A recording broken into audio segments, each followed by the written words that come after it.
Hello? Hello? Can you hear me now?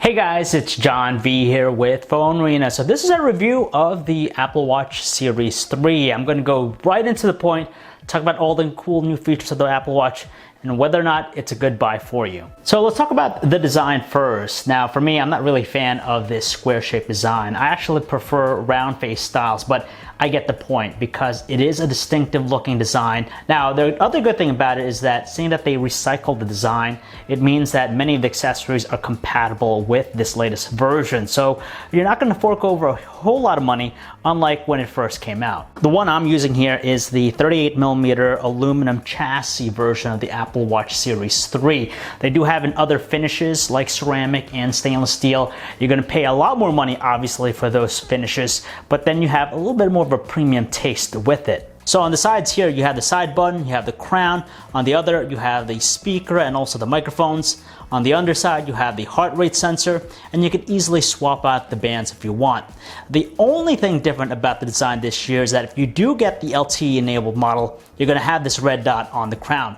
Now, I'm not really a fan of that because it kind of messes up with the clean look of the unit, but it is what it is. As far as the display is concerned, now when you look at the specs online, it doesn't seem to be any different from the Apple Watch Series 2. And I have very little to complain about, even if that's the case, because it's detailed, it's very clear, it has some wide viewing angles, it has a low contrast, which is easy on the eyes, especially at night in the dark, and outdoors with the direct sunlight coming in, it's still visible. Chances are, if you're using an older Apple Watch, then you're probably running watchOS 4 already, which is what you're going to find here with the Apple Watch Series 3.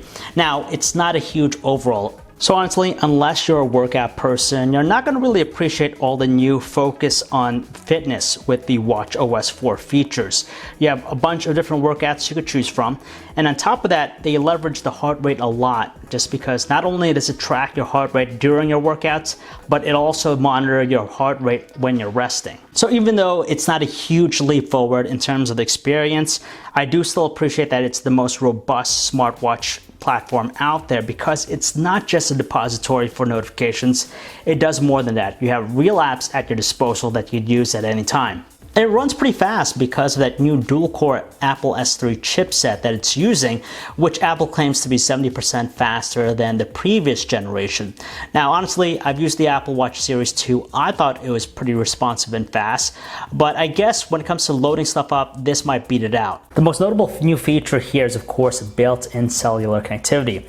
Now, this is a feature that should have been on board since the beginning because this isn't really new when it comes to smartwatches. A lot of them offered it, and it's just now that the Apple Watch is getting it. I gotta say, it was pretty simple getting it set up because when you first start up the watch, it asks you if you want to set up the cellular connection.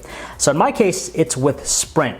Now, Sprint charges $15 a month for the service itself, which is pretty darn expensive. But to their credit, they do offer a 3-month subscription for free.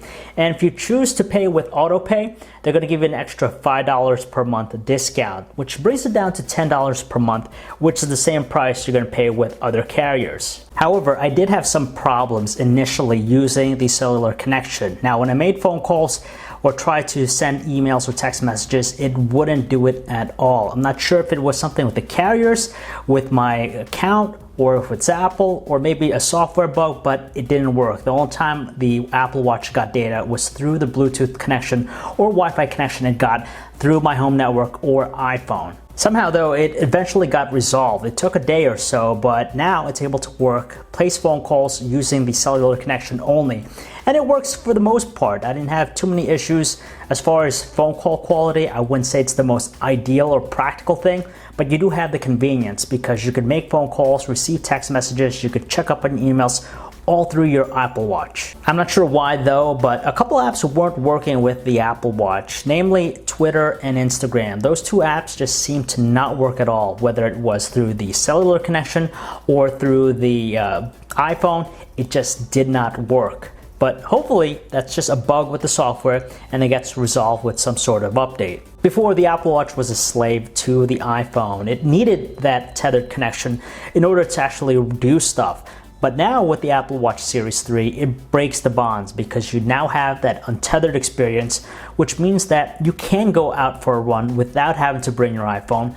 Or if you want to make a phone call and you left your phone at home, you could still do it directly through the Apple Watch. At the same time though, this is what makes the Apple Watch such a tough sell, because with cellular connectivity, you're paying $400 for the base model. If you choose not to go with it, it's only $329. But still, $400 is a lot of money just to have that convenience of being able to use the Apple Watch without an iPhone. And when you factor in what else is new and different about the Apple Watch Series 3 versus its predecessor, it's still a tough sell. Yes, you do have double the internal storage, you have a faster processor, Watch OS 4 brings some new features in tow, and of course you have now that cellular connectivity. But at the end of the day, it's really hard to justify picking it up. So if you desperately need that built-in cellular connectivity, absolutely go with the Apple Watch Series 3 because you're gonna get that, and also the most robust smartwatch platform around. If not though, I'd probably recommend going with the Apple Watch Series 2 because you could probably find some really great deals for it right now, even though Apple doesn't sell it directly anymore.